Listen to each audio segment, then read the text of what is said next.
At the beginning of the story, we see a scientist named Martins, who, along with two other members of her team, Major Robert and Trini, arrive in a small town in Australia. They have received news that a very dangerous type of fungus has been spotted in the area. It's said that years ago, a part of a broken NASA satellite crashed here. This fungus may have originated from that. The three then donned hazmat suits, turned on their body cameras, and began searching the area. When the group searched the area, they found 14 houses and 12 cars, but they couldn't find a single person. Finally, they found the tank.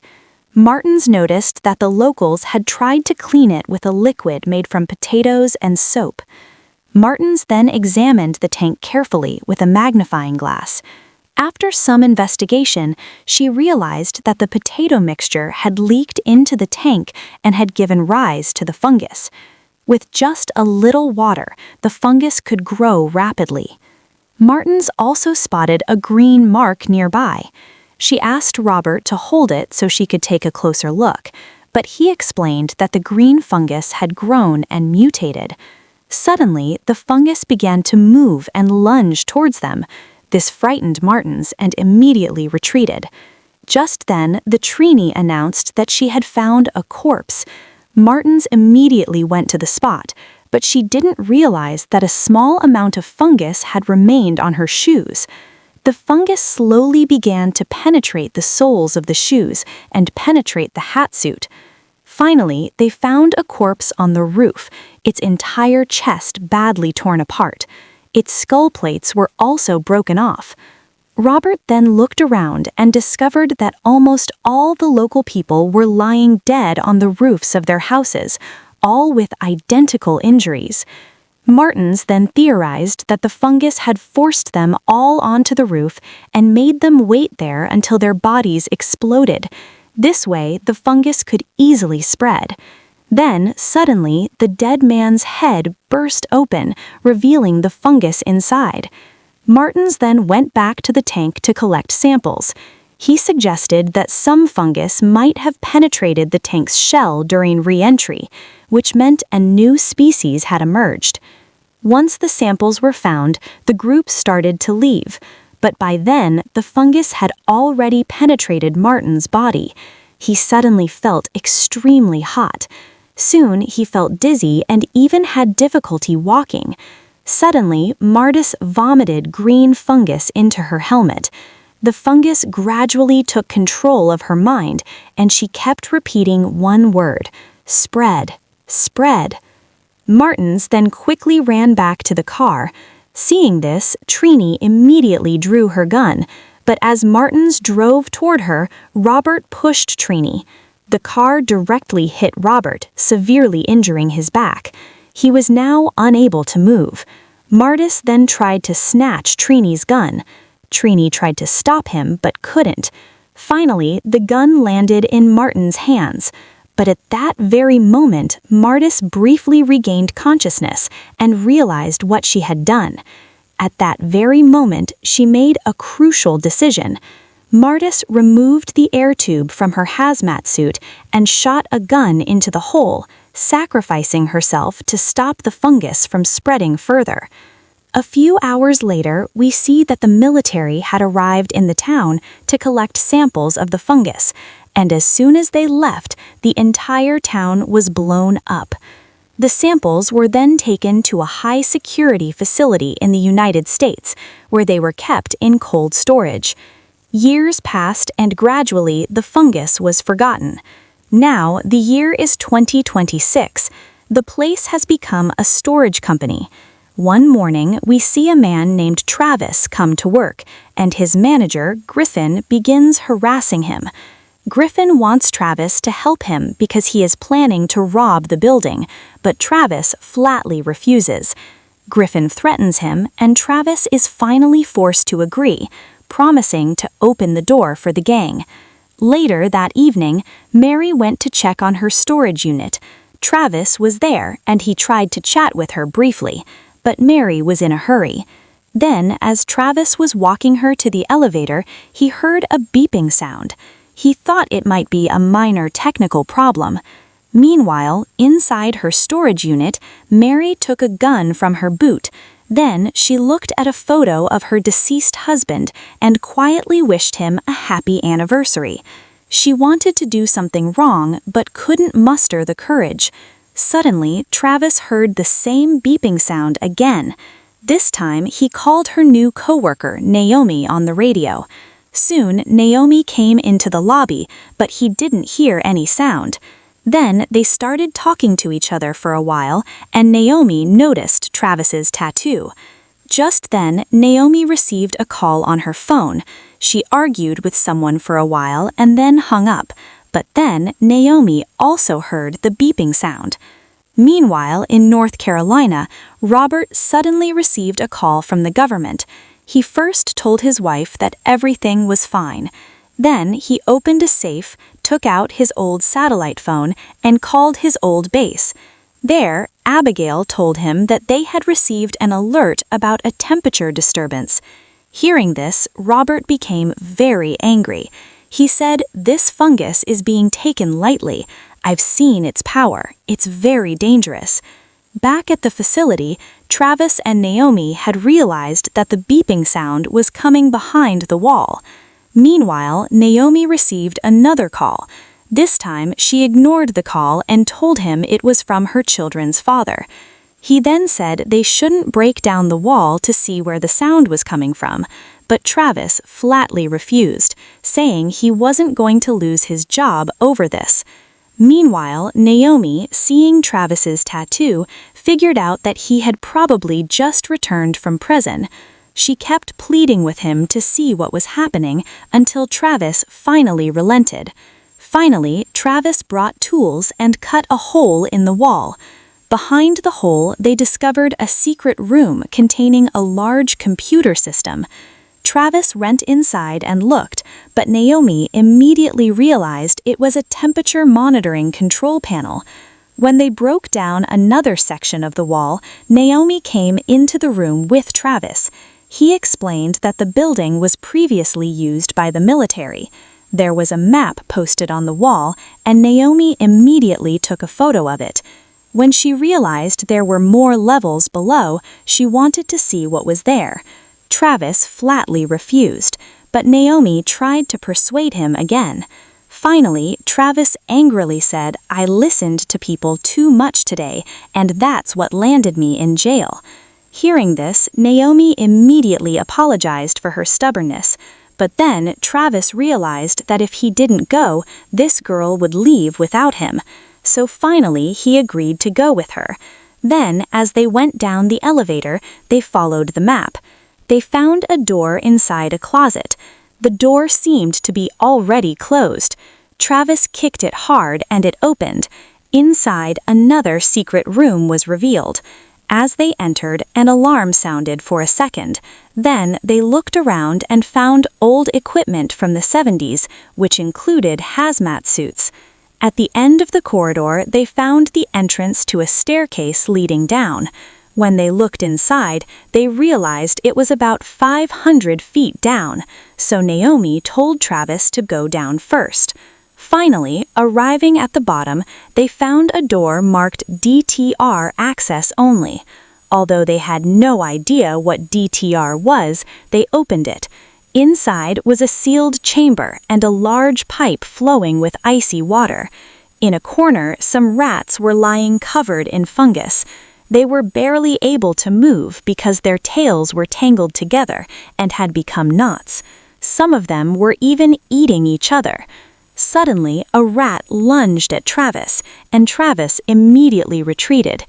Meanwhile, Naomi looked inside through the glass door of the chamber, and she noticed that a strange fungus had spread across every wall.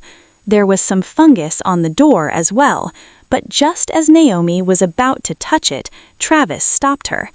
Naomi then said that the door felt hot. Hearing this, both of them decided it was best to leave. Better to leave. Outside, Mike was parking his car and angrily slammed the steering wheel. He then stared at his gun and called Naomi, revealing that he was the father of her children. but when Naomi didn't pick up his phone, he left a voicemail. While he was yelling, asking why Naomi wasn't answering his calls, he told her he was in serious trouble. Suddenly, a voice came from behind the trunk of his car. He went to check and was horrified to see the trunk shaking. As he opened the trunk, he discovered that the cat he thought was dead was actually alive. He apologized for shooting it, but then the cat turned around and revealed that half of its face had been destroyed by the fungus. The cat jumped out of the trunk and began vomiting fungus onto the ground. Then it climbed onto the roof of the car and ran to the antenna, where the antenna ripped its head apart. Instantly, its entire body exploded, and its fetid blood splashed on Mike and some deer standing nearby. The fungus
The division had a new leader. Wesley thought Robert might be overthinking a closed case and that it might just be a broken circuit. They had a brief argument over this. The call was then disconnected, and a short while later, Abigail called. She said, "I've read the report from Australia, and it was on Robert's side." Robert left her a training message that mentioned Item 7. Just then, Wesley saw Abigail talking on her personal phone. Abigail quickly made up an excuse, saying she was talking to her boyfriend about her pregnancy, so Wesley wouldn't disturb her. Back at the facility, Travis and Naomi searched the internet for DTR and discovered it stood for Defense Threat Reduction Agency. As they emerged from the closet, they were shocked to see a deer entering the elevator. Travis couldn't figure out how this was possible, and then we're shown a flashback. In reality, years ago, the fungus had escaped its containment. It had come out through a hole in the door. Then, a cockroach ate the fungus and became infected. Then, a rat tried to catch it, and the fungus stuck to its nose. The cockroach escaped through the vents and reached the street, where it was crushed by Mike's car. From there, the fungus climbed up through the tires and got inside the trunk. This is how the dead cat came back to life. Now, in the present, we see Travis and Naomi running towards the lobby, but there they see a deer coming out of the elevator. As soon as the deer saw them, it ran straight towards them. Naomi pulled Travis aside at the right moment, and at that very moment, the deer's body suddenly exploded. Its antlers flew off and pierced the wall. Just then, Mike came out of the elevator shouting, "I shot my parents' cat, but somehow it came back to life." He pulled out a gun and yelled at them to open their mouths because he wanted to vomit in their mouths. Seeing this, Travis and Naomi immediately ran away, and Mike opened fire. The sound of gunfire woke Mary. Mike was chasing them, so they hid in a storage unit. But the problem was that the door was jammed and wouldn't close properly. Just then, Mike passed through the corridor, but he didn't notice them. Suddenly, a flashlight fell from them, but Travis pulled him inside just in time, and Mike ignored them and continued on. Both of them breathed a sigh of relief, but as Travis stepped back, he accidentally dropped some things, causing even more noise. A little while later, Mike returned and tried to reach inside. At that very moment, Travis and Naomi pushed the door hard, finally closing it. Mike had to pull his hand out, his fingers broken and bleeding. Naomi then started searching for help numbers on the internet. Meanwhile, at the airport, a trainee came to pick Robert up and told him that they needed to get Item 7 before going to the storage unit. Just then, Abigail called, informing him that a civilian from the facility was on the line. She then connected the two calls. Naomi explained the situation directly to Robert while Mike continued banging on the door outside. After hearing everything, Robert realized that the fungus was spreading in a new way. He promised Naomi that he would be there soon, and then gave her some important orders. He clearly said, "Do not touch the fungus under any circumstances. Everyone stay hidden, and don't talk about it with anyone except Robert or Abigail." Anyway, as soon as Robert hung up, Trini said that perhaps these two wouldn't survive. Meanwhile, Travis and Naomi were discussing whether this fungus infection could be considered a zombie infection, but suddenly a voice came from outside. It turned out that Griffin had come with his gang to rob the storage. As soon as they entered, they saw Barasingha's torn corpse in the lobby. Griffin immediately picked up the radio and began threatening Travis. "You bastard, you've ruined my business." Then they broke into a unit to steal a TV. Meanwhile, Robert and Trini crossed a fence and entered a house where they opened a box and took out Item 7, but on their way back, the owner of the house stopped them holding a weapon, but it turned out to be the trainee's son. The trainee explained, "It's okay, son, sleep well. We need to get some stuff, then we'll leave." Then, coming out, Robert scolded the trainee, saying it was wrong to keep such a dangerous object in the house, but the trainee seemed unfazed and embraced Robert. Then he said, "Go on ahead alone, because she's not as fast as she used to be. Even if she comes with me, she'll still be an obstacle. While driving, Robert spoke to Abigail, saying that if it rains, the fungus will spread rapidly. Then it might be impossible to stop it. Now he asked for satellite access because the fungus-infested bodies appeared excessively hot on the radar, but Abigail had to talk to certain people to do this. Back at the facility, Travis wanted to leave, but Naomi refused, saying it was more dangerous outside. The two argued and Travis won, so they both left the unit. While hiding in the corridors, they noticed that Mike's body had deteriorated even more. A little while later, Mike caught some thieves in a unit and infected them by spitting fungus vomit on their faces. Then he locked the door so the fungus could take over. He then spotted Travis and Naomi and began chasing them. Just as he was about to reach them, Mary shot him in the head and his body exploded in the corridor. Mary was about to take the elevator, but Travis heard Griffin's voice and led her to the stairs. On the way, Mary gave Travis her gun. Meanwhile, Griffin and Friedman went to find Travis, and Travis threw the gun away. The thieves outside were tired of waiting, so they left for today. They took a few TVs and left. Travis then confronted Griffin and told him to stay away from Mike's body. Meanwhile, the infected thieves inside the locked unit were losing their temper and pounding on the door. Travis tried to explain he was seriously ill, but Griffin still insisted on opening the door. When Griffin tried to threaten Travis, he slipped in the blood and accidentally fired the gun, hitting Travis's hand. Now, the wounded Travis slowly made his way to the unit, but instead of opening the door, he closed it. Before Griffin could react, Naomi fired a fire extinguisher at him, filling the entire corridor with smoke, and Travis and Naomi took the opportunity to escape. Meanwhile, Friedman was fed up with Griffin. He grabbed a gun and went to confront him, but Griffin punched him as soon as he saw him.